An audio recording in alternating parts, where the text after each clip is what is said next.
Subscribe કરો એ હૈ news India ચેનલને, પછી યુટ્યુબ એપ પર બેલ આઇકોનનું બટન દબાવો અને નિહાળો એ હૈ ન્યૂઝ ઇન્ડિયા ચેનલ.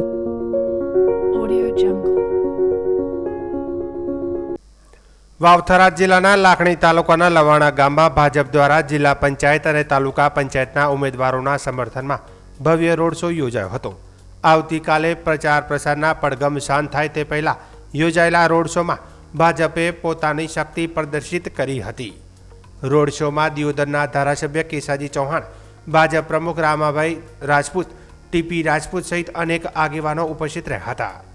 આગેવાનો સાથે મોટી સંખ્યામાં કાર્યકરો અને સ્થાનિક લોકો જોડાતા સમગ્ર વિસ્તારમાં ચૂંટણીમય માહોલ જોવા મળ્યો હતો.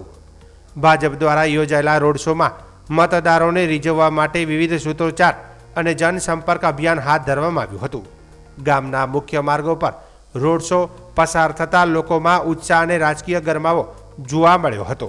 આપણે ત્યાં તાલુકા પંચાયત અને જિલ્લા પંચાયતની ચૂંટણીઓ છે અને ચૂંટણીના પ્રચાર માટેનો આવતીકાલે છેલ્લો દિવસ છે. એની પૂર્વ સંધ્યાએ લવાણા તાલુકા પંચાયત ખાતે લવાણા ગામમાં આજે પાર્ટી દ્વારા, પાર્ટીના કાર્યકર્તાઓ અને ઉમેદવાર દ્વારા, ભારતીય જનતા પાર્ટી દ્વારા લોક સંપર્ક અને રોડ શોનું આયોજન કરવામાં આવેલ. આ પ્રસંગે કાર્યકર્તાઓ વિશાળ સંખ્યામાં ઉપસ્થિત રહ્યા અને રોડ શોની અંદર લોકોનો જે આવકાર છે, ઉમળકો છે જોતા આગામી તાલુકા પંચાયત, જિલ્લા પંચાયતની ચૂંટણીમાં લાખણી તાલુકા પંચાયતની 22 અને જિલ્લા પંચાયતની 5 સીટો ભારતીય જનતા પાર્ટી જીતશે. વાવથરા જિલ્લામાં સ્થાનિક સ્વરાજ્યની ચૂંટણીને લઈને રાજકીય ચહલપહલ વધી રહી છે. ધરણીધર તાલુકાના ટડાવ ગામે યોજાયેલી કોંગ્રેસની સભામાં ગામના લોકો અને કાર્યકરો મોટી સંખ્યામાં ઉપસ્થિત રહ્યા હતા. સભામાં કોંગ્રેસના આગેવાનો દ્વારા આવનારી ચૂંટણીમાં પક્ષને જંગી બહુમતીથી જીતાડવાની અપીલ કરવામાં આવી હતી. કોંગ્રેસ પ્રમુખ ગુલાબસિંહ રાજપૂતે જણાવ્યું કે જિલ્લા પંચાયત અને તાલુકા પંચાયતની ચૂંટણીને ધ્યાનમાં રાખીને પ્રચાર અભિયાન તેજ બનાવવામાં આવ્યું છે. ટડાવ જિલ્લા પંચાયત વિસ્તારના આગેવાનો અને કાર્યકરો બહોળી સંખ્યામાં ઉપસ્થિત રહી પક્ષની એકતા અને શક્તિ દર્શાવી હતી. તેમણે વધુમાં જણાવ્યું કે ધરણીધર તાલુકા પંચાયત અને જિલ્લા પંચાયત કોંગ્રેસની બને તે માટે કાર્યકરોને લોકોમાં જાગૃતિ લાવવામાં આવી રહી છે. છેલ્લા લગભગ 30 વર્ષથી આ વિસ્તારના લોકો વિવિધ સમસ્યાઓનો સામનો કરી રહ્યા છે અને દરેક વખત તાલુકા પંચાયત ભાજપના હાથમાં રહી છે. આ વખતે પરિવર્તનની લહેર દેખાઈ રહી હોવાનું જણાવી તેમણે વિશ્વાસ વ્યક્ત કર્યો કે વાવથરા વિસ્તારમાં ધરણીધરમાં પ્રથમ વખત કોંગ્રેસ તાલુકા પંચાયત પર કબજો કરશે. પંચાયતના ઉમેદવારના પ્રચાર માટે કરીને, તાલુકા પંચાયતના ઉમેદવારોના પ્રચાર માટે કરીને મોટી સંખ્યામાં ટડાવ જિલ્લા પંચાયતના આગેવાનો ઉપસ્થિત થયા હતા અને ધરણીધર તાલુકા પંચાયત અને જિલ્લા પંચાયત કોંગ્રેસની બને એના માટે સૌએ અહીંયા ચિંતા કરી છે અને અમને પૂરો વિશ્વાસ છે કે આ વિસ્તારના લોકોને જે 30 વર્ષથી જે મુશ્કેલીઓ પડી રહી છે ને જેમાં તાલુકા પંચાયત ભાજપની દર વખતે હોય છે, ત્યારે આ વખતે પરિવર્તન કરીને કોઈ પહેલી તાલુકા પંચાયત જો બનાસકાંઠામાં વાવથરામાં બનશે, ધરણીધરની બનશે, અમને બધાને વિશ્વાસ અપાયો છે. વાવથરા જિલ્લાના વાવ તાલુકામાં પ્રતિબંધિત દારૂની હેરાફેરી સામે વાવ પોલીસે મોટી કાર્યવાહી કરતા લાખો રૂપિયાનો મુદ્દામાલ ઝડપી પાડ્યો છે. પોલીસે એક ફોર્ચ્યુનર કાર સાથે પાઇલોટિંગ માટે ઉપયોગમાં લેવાયેલી સ્વિફ્ટ કાર સહિત કુલ રૂપિયા 22,06,704નો મુદ્દામાલ જપ્ત કર્યો છે. ઘટનામાં સંડોવાયેલા આરોપીઓ વાહન મૂકીને ફરાર થઈ ગયા હોવાનું પણ જાણવા મળ્યું છે.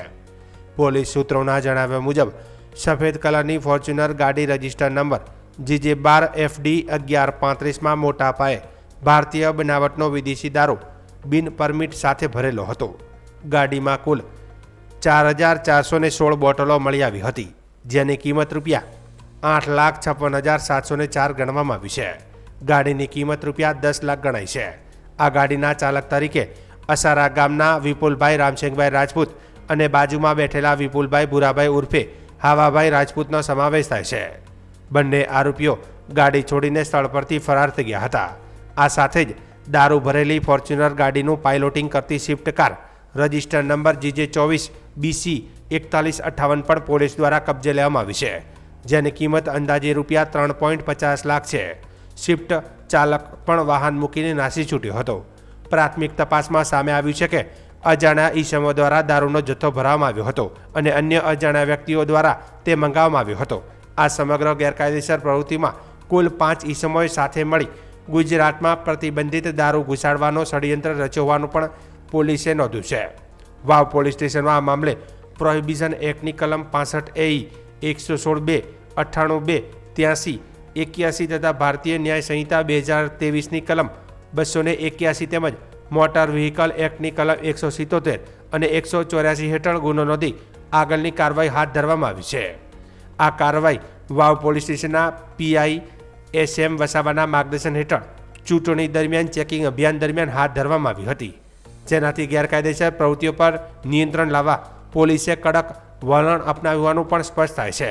ત્યારે હાલ તો પોલીસે ફરાર આરોપીઓની શોધખોળમાં લાગી ગઈ છે અને સમગ્ર ઘટના અંગે વધુ તપાસ શરૂ કરવામાં આવી છે.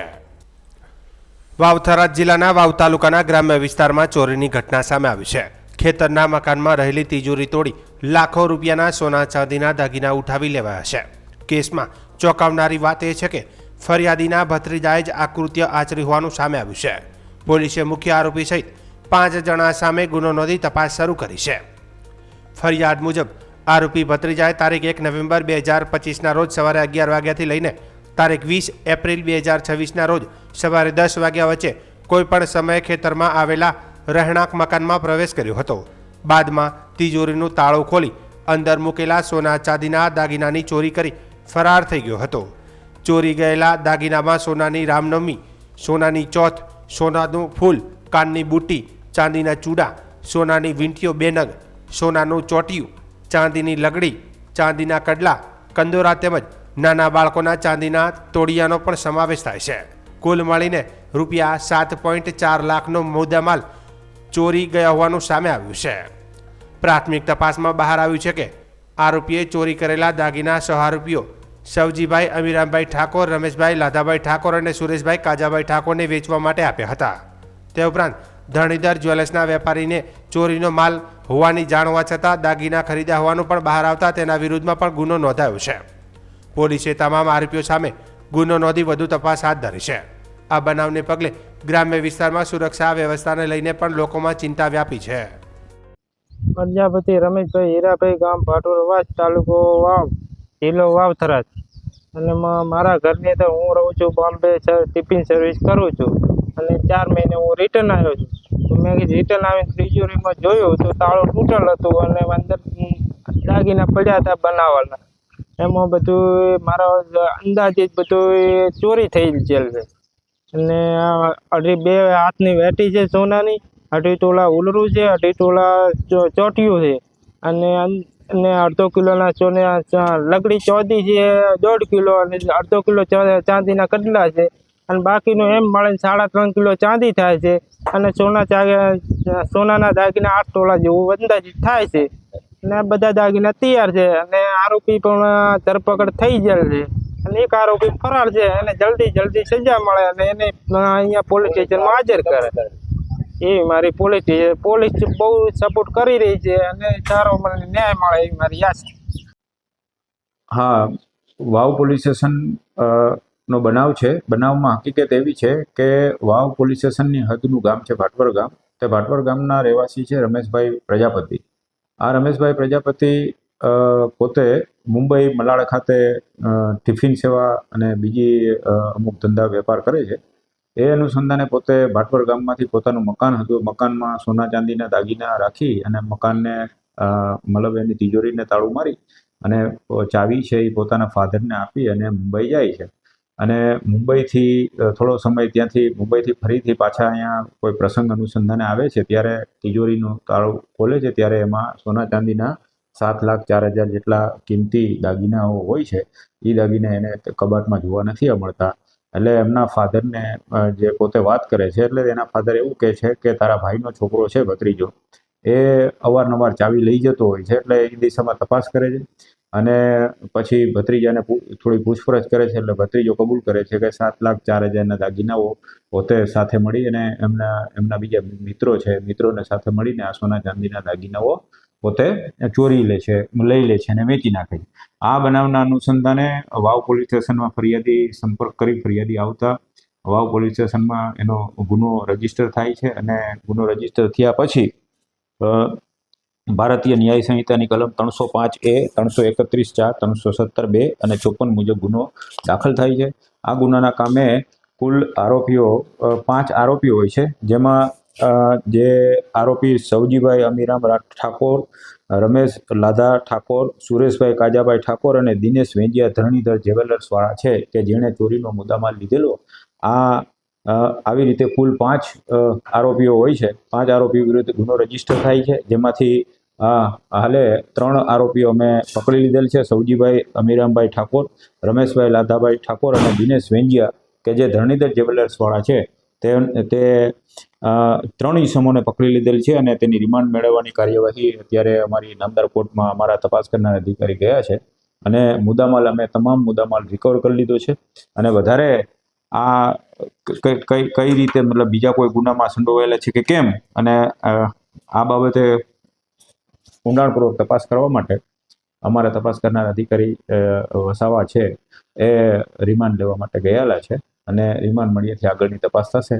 એક આરોપી જે પકડવાનો બાકી છે એ આરોપી ને પકડવા માટે અમારા બાતમીદારો અને અમારા પોલીસના જે સોર્સિસ છે એનાથી પ્રયત્ન ચાલુ છે. ટૂંક સમયમાં પણ આ આરોપી પણ પકડાઈ જશે. આમાં ગંભીર પ્રકારના ગુનામાં પોલીસે તાત્કાલિક મતલબ કાર્યવાહી કરી અને ગુનામાં જે મુદ્દામાલ ગયેલો હતો 7,04,000નો એ તમામ મુદ્દામાલ જે તે સ્થિતિમાં કબજે કરેલ છે અને આગળની કાર્યવાહી ચાલુ છે. ઉનાળાની કાળઝાળ ગરમી વચ્ચે વાવ તાલુકા મથકે પીવાના પાણીની વિકટ સમસ્યા ઊભી થઈ છે. અનેક વિસ્તારોમાં આંતરે દિવસે પાણી આપવામાં આવતા લોકો મુશ્કેલીમાં મુકાયા છે. વાવ તાલુકા મથકે હાલ પીવાના પાણીની ગંભીર સમસ્યા સર્જાઈ છે. હરિપુરા પ્લોટ વિસ્તાર, ચારવાસ, ચાડિયાવાસ, ખળાબોવાડા, સોલંકીવાસ, મહેતાવાસ, મેઘવાળવાસ અને વાલ્મીકીવાસ સહિતના વિસ્તારોમાં પાણી પુરવઠો પૂરતો મળતો નથી. મળતી માહિતી મુજબ આ વિસ્તારોમાં આંતરે દિવસે પાણી આપવામાં આવી રહ્યું છે, જેમાં એક દિવસ એક વિસ્તારમાં અને બીજા દિવસે બીજા વિસ્તારમાં પાણી આપવામાં આવે છે. જોકે મળતું પાણી પણ પૂરતું ન હોવાને કારણે લોકોને ભારે હાલાકીનો સામનો કરવો પડી રહ્યો છે. ઉનાળાની કાળઝાળ ગરમીમાં પાણીની અછત વધતા રહેવાસીઓ તોબા પોકારી ઉઠ્યા છે. ઘરગથ્થુ જરૂરિયાતો પૂરી કરવી મુશ્કેલ બની રહી છે, જેના કારણે લોકોમાં ભારે રોષ જોવા મળી રહ્યો છે. 2 મહિના છે કતું ઉનાળાનું પાણી નથી આવતું. 2 મહિના ઉનાળો આવે એટલે પાણી જ નથી આવતું. મોટર પાણી જ નથી આવતું. તો ક્યાંથી લાવો છો પાણી અત્યારે? આ ટંકર આવે, વેથાતા ના ખાવાનું, વેથાતા હાથ નથી આવતા. તો પછી તમે અત્યારે જે પંચાયત સરપંચ છે એમને કીધું શું કહી રહી? પાણી મેલે તો ને એ તો કંઈ ટોકામાં હોય તો મેલો. પાણીના મુદ્દા લઈને ગૌસ્વામી, કૈલાસપુરી, ભીખાપુરી, સોલંકીવાસ વાવ અમારે પાણીની મોટી તંગી. પાણી આવતું નથી. કઈને હવે તો અમે થાકી રહ્યા. બૈરા બજારો કેવા જાય તો કોઈ સાંભળતા નથી. એટલે ગમે એમ તમે પાણી મેળો, મહેરબાની કરો તો સારું કહેવાય. અને આ પંચાયતવાળા કંઈ સાંભળતા નથી. તો એમ કે આ બધું ખોટું છે. અને હવે આ રિપોર્ટ દ્વારા અમારો કોઈક લેખે લ્યો તો ભગવાન સારું કરે તમારું. જય હિન્દ, જય ભારત. મારું નામ નિલેશભાઈ પ્રજાપતિ છે ને 2 મહિનાથી પાણી આવતું નથી ને અત્યારે પ્રાઇવેટ ટેન્કર આવે છે ને અમને ફ્રીમાં નામી જાય છે.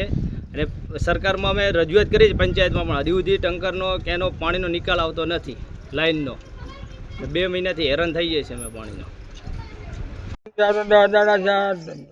પાણી વગર ઢોરસો અમે સુધી સંડાસમાં પાણી નથી હોતું. તો ક્યાંથી લાવો છો પાણી? આ ટેન્કર આવે રેડાવે એમાંથી બોલાવવાના. કેટલા ટાઈમે ટેન્કર આવે છે? ટેન્કર 3,000 આવે. તો બીજી બાજુ વાવ ગ્રામ પંચાયતના સરપંચે જણાવ્યું હતું કે દેવપુરાથી પાણીનો જથ્થો પૂરતો મળી રહ્યો નથી, જેના કારણે પુરવઠામાં ખોટ ઊભી થઈ છે. પરિણામે વાવના વિવિધ વિસ્તારોમાં ફરતી પદ્ધતિથી પાણી આપવામાં આવી રહ્યું છે. વાવ સિટી એટલે 16 થી 17,000 વસ્તી ધરાવતું ગામ છે.